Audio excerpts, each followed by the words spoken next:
पुराने ज़माने में एक बादशाह ज़ना और बदकारी जैसे गंदे कामों के सख्त खिलाफ था। उस बादशाह की एक बहुत ही खूबसूरत और हसीनो जमील बेटी थी। शहजादी के हुस्न पर सब दरबारी आशिक थे। शहजादी के चलने के अंदाज को देखकर बड़े बड़े शहजादे अपने दौड़ते हुए घोड़ों का रुख मोड़ देते थे, क्योंकि शहजादी का चेहरा दूध की तरह सफ़ेद और उसकी आंखें हीरे जैसी चमकदार थीं। जो भी शहजादी को देखता उस पर पहली ही नज़र में फिदा हो जाता।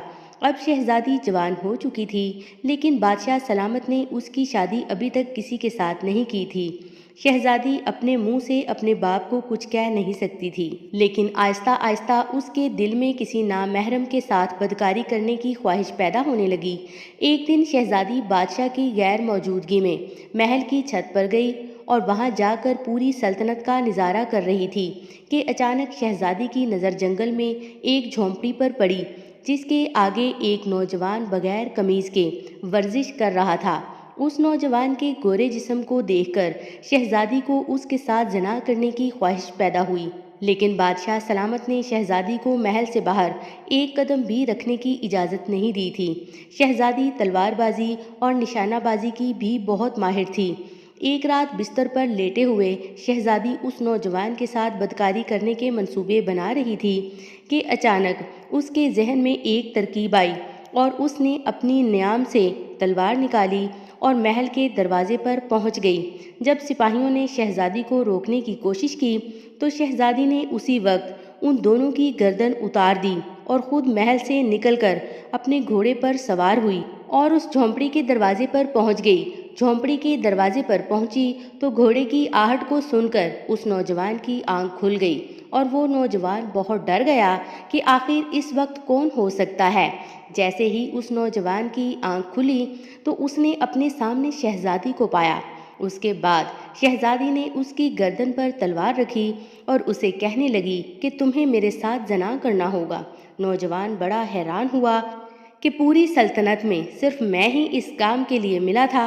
तो शहजादी ने कहा कि जब मैंने तुझे वर्जिश करते हुए देखा तो मैं तेरे जिस्म की दीवानी हो गई और मेरे अंदर तुझसे जना करने की ख्वाहिश पैदा हो गई। फिर मैंने ठान लिया था कि तुझसे अपनी ख्वाहिश पूरी करके रहूंगी। फिर शहजादी ने उसके कपड़े फाड़ दिए और उसके साथ बदकारी शुरू कर दी। सारी रात उस नौजवान के साथ जना करने के बाद वो महल में पहुंच गई। जब सुबह हुई और बादशाह की आंख खुली तो वजीर ने बादशाह सलामत को बताया कि हजूर, महल के दरवाजे के 2 सिपाही दरवाजे पर मरे पड़े हैं। बादशाह ये सुनकर बड़ा हैरान हुआ कि 2 सिपाहियों को कौन मार सकता है। फिर बादशाह ने सोचा कि शायद कोई डाकू आए होंगे और उन्होंने मज़ाहमत करके हमारे 2 सिपाही मार दिए। लेकिन जब दूसरी रात हुई तो फिर शहजादी अपनी तलवार लेकर दरवाजे पर गई और फिर 2 सिपाहियों को मारकर वहां से उस नौजवान की झोंपड़ी में गई और सारी रात उसके साथ बदकारी करती रही और फिर अंधेरा ख़त्म होने से पहले महल में लौट आई। दूसरे दिन भी बादशाह को खबर मिली तो बादशाह बड़ा हैरान हुआ कि आखिर हर रात हमारे सिपाहियों को कौन मार रहा है। इन्हीं सोचों में परेशान बादशाह बैठा हुआ था कि वजीर ने खबर दी कि बादशाह सलामत शहजादी गिरकर बेहोश हो गई है। जब शाही हकीम को बुलाया गया तो उसने बादशाह सलामत को अकेले में आकर बताया कि शहजादी हामला हो गई है। ये सुनकर बादशाह गश खाकर गिर गया और बेहोश हो गया। होश आने पर बादशाह ने शहजादी से पूछा तो शहजादी ने साफ इनकार कर दिया और कहा कि मुझे तो किसी मर्द ने छुआ तक नहीं। लेकिन बादशाह को मालूम था कि शहजादी झूठ बोल रही है। बादशाह शहजादी को कुछ कह भी नहीं सकता था, क्योंकि वो बादशाह की इकलौती बेटी थी। उसके बाद बादशाह सलामत ने अपने महल की हिफाजत के लिए बहुत सारे सिपाही नाफज कर दिए।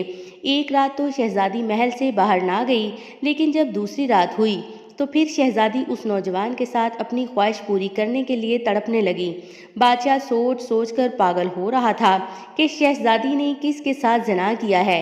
इन्हीं सोचों में गुम बादशाह सलामत बैठा हुआ था कि वजीर ने कहा कि हजूर, मेरे पास एक तरकीब है जिस पर अमल करके हम पता लगा सकते हैं कि शहजादी किसके साथ जना करती है। बादशाह ने कहा कि वो कौन सी तरकीब है जिससे हम इस बदबख्त का पता लगा सकें। वजीर ने कहा कि बादशाह सलामत, آپ کو شہزادی کی حرکات پر نظر رکھنی ہوگی، کیونکہ مجھے لگتا ہے کہ شہزادی محل کے دروازے سے باہر جاتی ہے، کیونکہ محل میں موجود کوئی آدمی بھی یہ کام نہیں کر سکتا۔ اس کے بعد بادشاہ سلامت نے شہزادی کی حرکات پر نظر رکھنا شروع کر دی۔